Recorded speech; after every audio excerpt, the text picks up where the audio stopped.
41장에 나타난 말씀은 그냥 쉽게 이야기하면 성전에 대한 그림입니다. 성전에 우리가 성전 그러면 지성소, 성소 이렇게 되어 있죠. 여기 본문에서 나타난 말씀은 외소, 내소 이렇게 표현합니다. 내소는 지성소에 대한 이야기고 외소 그러면 성소에 대한 표현입니다. 그런데 여기에 또 하나 포함되어져 있는 게 골방에 대한 이야기죠. 3층으로 되어 있는 골방이 쭉 벽이 오늘 여기 본문에 나타난 말씀 보니까 41장 1절 말씀에 그가 나를 데리고 성전에 이르러 그 문 벽을 청량하니 이쪽 두께도 6쪽이요 저쪽 두께도 6쪽이라 그 두께가 그와 같으며 벽 두께가 3m라는 거죠. 6쪽. 그러니까 벽 양쪽 두께가 3m인데 이 중층 이렇게 위층 그래서 성경 7절 하반절 말씀 보면 골방은 아래층에서 중층으로 위층에 올라가게 되었더라. 이렇게 아래층, 중층, 위층 이렇게 3층으로 되어 있는 거죠. 그런데 이 3층으로 되어 있는 이 벽에 골방들이 들어가 있죠. 골방들이 들어가 있는데 골방들이 벽을 파고 들어가는데 이 위로 올라갈수록 이 골방들이 점점 더 넓어졌다. 그렇게 표현하고 있는 그림입니다. 그래서 30개, 30개, 30개, 90개의 골방들이 한 층마다 30개씩 90개 골방이 있다. 이런 말씀입니다. 오늘 성경 그러면서 12절 말씀 보면 서쪽 뜰 뒤에 건물이 있는데 서쪽 뒤뜰에도 또 건물이 있더라. 그리고 15절 말씀 보면 그가 뒤뜰 너머에 있는 건물을 청량하니 뒤뜰 넘어서에도 또 건물이 있고 그래서 성전을 중심으로 해서 건물들에 대한 이야기가 오늘 본문에 나타나는 그런 말씀입니다. 그런데 이 본문에 나타나는 이 말씀들 속에서 우리가 오늘은 특별히 보고자 하는 말씀이 성소 그리고 지성소 이렇게 성소와 지성소에 대한 이야기. 이 성소와 지성소에 대한 이야기인데 특징이 있습니다. 성소와 지성소에 우리가 보편적으로는 솔로몬이 성전을 지었을 때는 어떻습니까? 성소 그러면은 성소에 촛대들이 있거든요. 촛대, 떡상이 있거든요. 그리고 분향단 이 세 가지가 성소 안에 있는 그러한 것들이죠. 그리고 지성소와 성소 사이에는 휘장으로 가로막혀 있고 그리고 지성소에 들어가면 언약궤, 법궤가 있고 이렇게 돼 있는 표현인데 여기 지금 에스겔 선지자가 보고 있는 환상에는 지성소는 있는데 지성소에 법궤가 없어요. 언약궤가 없어요. 지성소에. 그리고 이 휘장에 가로막혀 있는 이 휘장이 없고 대신 그냥 문으로 되어 있습니다. 문으로. 그뿐만이 아니라 성소 안에 들어가면 성소에도 떡상도 없고 촛대도 없고 그리고 분향단도 없고 이렇게 되어 있습니다. 그냥 거기에 뭐 하나 그냥 놓여져 있는데 그게 뭐냐면 오늘 22절 말씀 보면 그렇게 되어 있습니다. 곧 나무 제단의 높이는 3척이요 길이는 2척이며 그 모퉁이와 옆에 면은 다 나무로 만들었더라. 그가 내게 이르되 이는 여호와의 앞에 상이라 하더라. 여호와 앞에 상 이것만 있습니다. 테이블만 하나 그냥 있는 거죠. 그래서 이 테이블만 하나 있고 다른 건 아무것도 없어요. 다른 거는. 이게 지금 우리에게 무엇을 상징하고 있는가 하는 것을 우리에게 잘 나타내고 있는 그런 말씀입니다. 이미 이스라엘 백성들이 예루살렘 성전은 무너져 버렸어요. 자기들이 그렇게 화려하게 아름답게 그냥 자랑스럽게 여기던 그 성전은 무너져 버렸고 성전 대신에 이제는 새로운 성전이 지어지는데 크기는 솔로몬의 성전보다 훨씬 크죠. 솔로몬의 성전보다 훨씬 큰 이 성전은 지어졌는데 성전 안에 아무것도 없다. 그런 거예요. 왜 성전 안에 아무것도 없을까? 바로 여기에 중요한 것이 있는 거죠. 성소 안에 아무것도 없는 그러한 이유는 전에는 하나님을 만나는 것이 제단을 통해서 하나님을 만나는 거죠. 다시 말하면 피 흘림을 통해서 하나님을 만나는 거였어요. 전에는. 그런데 오늘 성경 본문에 나타난 말씀은 피 흘림을 통해서 하나님을 만나는 게 아니고 그냥 교제예요. 테이블. 오늘 여호와 앞에 상이라 이렇게 말하는 것처럼 예수 그리스도, 성령, 그것이 있는 그곳, 우리가 지난 시간에 말씀드린 여호와 삼마 이렇게 얘기한 것처럼 거기에 여호와께서 계신다. 이거거든요. 즉 우리 안에 이미 지성소, 성소가 이미 하나님과의 교제 상으로 바뀐 거죠. 교제 상. 그래서 예수 그리스도의 속죄가 뭡니까? 예수 그리스도의 속죄는 우리를 위하여 단번에 제사를 드리셨다는 거예요. 예수 그리스도의 속죄는 매년마다 드려져야 되는 제사가 아니라 그냥 단번에 드려진 제사. 그래서 영원히 우리로 하여금 하나님과 우리 사이에 막힌 담을 허시고 그리고 우리로 하여금 담대함으로 그 은혜의 보좌 앞에 나아갈 수 있게 만든 거. 이게 바로 예수 그리스도거든요. 그런데 이미 예수 그리스도가 우리 안에 계시잖아요. 예수 그리스도가 우리 안에 계시는 것뿐만 아니라 이미 우리의 삶 속에 성령님이 거하시잖아요. 그러니까 결국엔 성경이 말씀하고 있는 중요한 것이 뭐냐면 종말론적 영적 성전이에요. 종말론적 영적 성전 이렇게 이야기하면 이 종말론적 영적 성전은 예수 그리스도와 성령을 모신 교회 이런 거죠. 예수 그리스도와 성령을 모신 교회, 그것이 성전이고 그곳에 하나님이 계시고 그곳에서는 제사가 아니라 그곳에서는 교제가 이루어지는 곳 이렇게 이야기하는 거죠. 그러면 우리가 스스로 우리는 이제 이야기합니다. 우린 스스로 이야기할 때 내가 성전이다, 내가 교회다 이렇게 이야기하면 이미 성전되고 교회된 우리가 해야 되는 것은 뭐냐면 교제예요. 교제. 하나님과의 교제. 막힌 담이 없어요. 막힌 담도 없고 지성소도 없고 성소도 없고 사실은 이제 그 안에서 온전한 교제, 이 온전한 교제에 대해서 에스겔 47장으로 넘어가면 거기에 나오는 말씀이 뭐냐면 성소로부터 물이 흘러나온다. 그래서 성소로부터 흘러나오는 물이 흐르는 곳곳마다 살게 되는 역사가 일어난다. 이렇게 말씀하는 거거든요. 다른 사람들을 살게 만드는 것이 누구냐면 우리예요.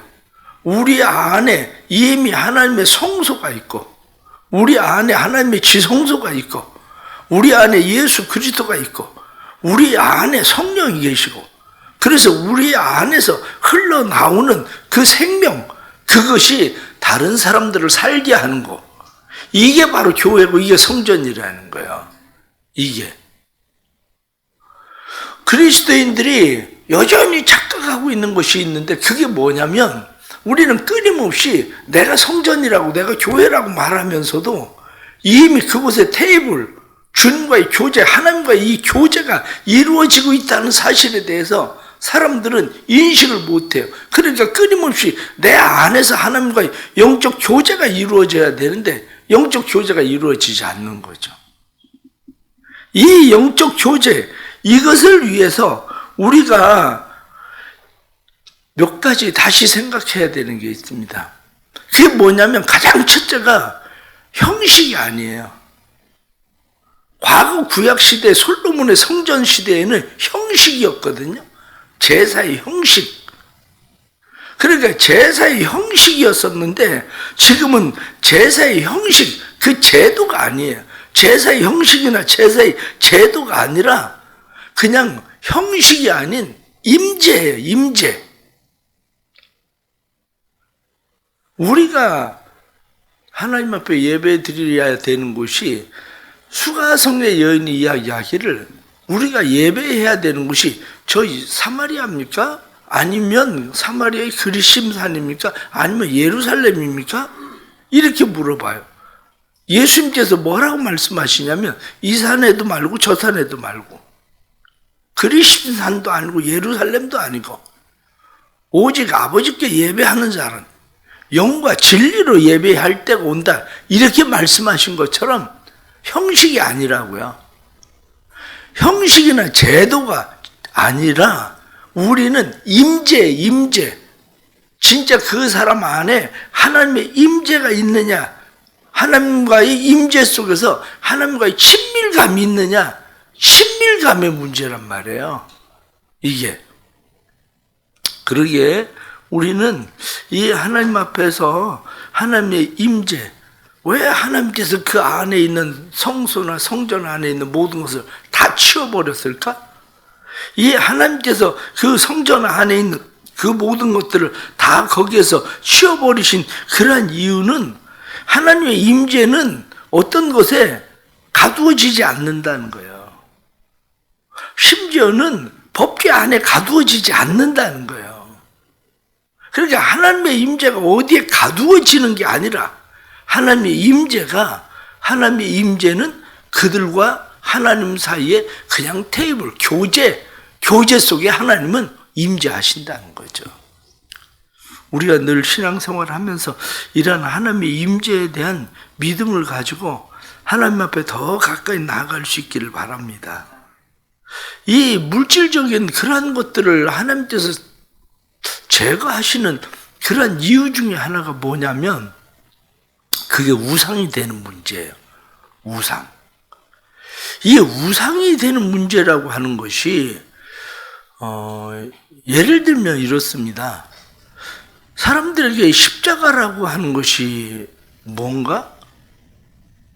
이렇게 생각을 하면 십자가는 맨 처음 예수님이 십자가에 못 박혀 죽으실 때에는 그건 가장 흉악한 죄인들이 받는 형벌이었거든요. 십자가는. 그런데 예수님이 십자가 못 박혀 죽으시고 나서부터 그리스도인들은 그들의 삶을 이겨낼 수 있는 그게 뭐였냐면 십자가였거든요. 왜냐하면 예수님이 우리를 위해서 가장 흉악한 형벌, 받으셔야 될 고난, 형벌을 받으셨기 때문에 우리가 그 고난, 그 형벌을 우린 이긴 사람들이라는 믿음이었거든요. 그래서 이들이 그 믿음을 가지고 어디에 가든지 그리스도인들이 핍박, 박해가 점점 심해질 때에 그들은 단지 사인을 보내고 있는 것이 땅바닥에 십자가만 그려도 이 사람들은 서로 힘을 얻는 거였다고요. 그런데 기독교가 점점 융성해지기 시작하고 기독교가 국교화가 되고 그러면서부터 어떤 현상이 일어납니까? 전쟁이 일어나니까 전쟁에도 십자가 들고 나가고 이게 십자군 전쟁 아니에요? 이런 것들이? 그러면 이게 언제 일어났었던 일인지를 가만히 생각을 해보세요. 그게 언제 일어났던 일이냐면 사무엘의 시대에 전쟁이 일어났잖아요. 그러니까 엘리의 아들들이 무엇을 가지고 블레셋과 전쟁을 하러 갑니까? 법궤를 가지고 나갔잖아요. 원래 법궤라고 하는 것이 하나님의 임재의 상징이었는데 임재의 상징이었었던 그것이 무엇으로 바뀌냐면 우상으로 바뀐 거예요. 전쟁에 나가면서 법궤를 가지고 가는 그 자체가 이미 우상으로 바뀌는 거란 말이에요. 마찬가지로 사람들이 십자가 그림만 그려도 땅바닥에 발로 십자가만 그려도 힘이 되고 의지가 되고 능력이 되던 것이 어느 날부터 십자가가 우상으로 바뀌기 시작을 하는 거죠. 그래서 사람들은 자랑스럽게 십자군 전쟁에 십자가를 들고 전쟁을 하러 나가는 것처럼 사람들은 이제 자랑스럽게 목에다 십자가를 걸고 이런 일들이 이제 일어나죠. 그럼 오늘날 교회들도 십자가들을 다 걸잖아요. 그러면 십자가를 내거는 그게 힘입니까? 아니면 우상입니까? 바로 이 문제라고요. 하나님께서 왜 그 안에 지성소의 법궤도 없애버리시고 하나님께서 성소에 있었던 떡상이나 아니면은 촛대나 아니면 분향단이나 모두 그걸 다 없애버리신 이유가 뭐냐면 우상화거든요. 우상화. 그리스도인들이 삶을 살아가면서 점점 우리가 신앙생활을 하는 것이 우상화되고 있지 않은가라고 하는 것을 다시 생각해야 되는 것은 하나님이 그것을 없애기 위해서, 우상화되는 것을 없애기 위해서 성소와 지성소에 있었던 것을 없애버리셨는데 오늘날 그리스도인들이 다시 우상을 세우는 일들을 행하고 있는 거죠. 그게. 그렇다면 우리는 이 우상들을 차단하는 거, 그래서 우상을 차단하는 그러한 일들에 대해서 솔로몬 성전과 그리고 에스겔 성전에 대해서 비교를 할 때 어떻게 비교를 하느냐 하면 에스겔 성전은 크기만 굉장히 커요. 그 화려함이나 웅장함은 솔로몬 성전과는 비교가 안 돼요. 왜냐하면 솔로몬 성전은 금으로 다 둘러싼 거거든요. 솔로몬 성전은. 그런데 에스겔 선지자는 형식이 아니고 제도가 아니고 더 많은, 더 거룩한 하나님의 임재, 그것을 원하던 거였죠. 그래서 오늘 우리는 마음 가운데에 그런 생각을 해야 됩니다. 우리가 정말 힘들고 어려운 절망의 한복판에서 하나님이 우리에게 말씀하시는 것이 뭔가? 절망의 한복판에서 이스라엘 백성들이 바벨론에 완전히 멸망을 당하고 성전도 없어지고 국가도 없어지고 이런 상황이 벌어졌을 때에 하나님 그들에게 말씀하시는 것은 너희의 눈에 보이는 국가가 아니야. 너희의 눈에 보이는 성전이 아니야. 나는 여전히 너희와 함께 있어. 그리고 하나님께서 말씀을 하시는 것처럼 포기하지 않는 그 하나님의 계획, 그것이 우리 안에 있어야 되는 거죠. 에스겔 선지자를 통해서 하나님께서 성전을 보이시는 것은 포기하지 않는 하나님의 계획이거든요. 포기하지 않는 하나님의 계획은 여전히 그들의 삶 속에 외형적으로 넓어지는 것만이 아니라 그들의 삶 속에 영적 임재가 더 넓게 퍼져나가는 그러한 삶, 이것을 원하시는 것처럼 우리의 삶에 이러한 하나님의 은혜가 있기를 바랍니다. 결론적으로 오늘 말씀을 보면서 우리는 종말론적 교회, 종말론적 성전, 내 안에 과연 하나님의 임재는 있나? 나는 하나님과 영적 교제가 이루어지고 있나? 뿐만 아니라 나를 통해서 하나님의 은혜가 흘러가고 있나? 우리가 이 말씀을 보면서 그런 생각을 다시 하고 22절 말씀에 여호와의 앞에 상이라 이렇게 말씀한 것처럼 하나님 앞에서의 상, 교제의 상, 신교의 상, 이 상이 우리의 삶에 늘 펼쳐지는 은혜가 있기를 바랍니다. 기도하겠습니다. 하나님 아버지, 우리가 끊임없이 교제하시는 하나님을 기대합니다.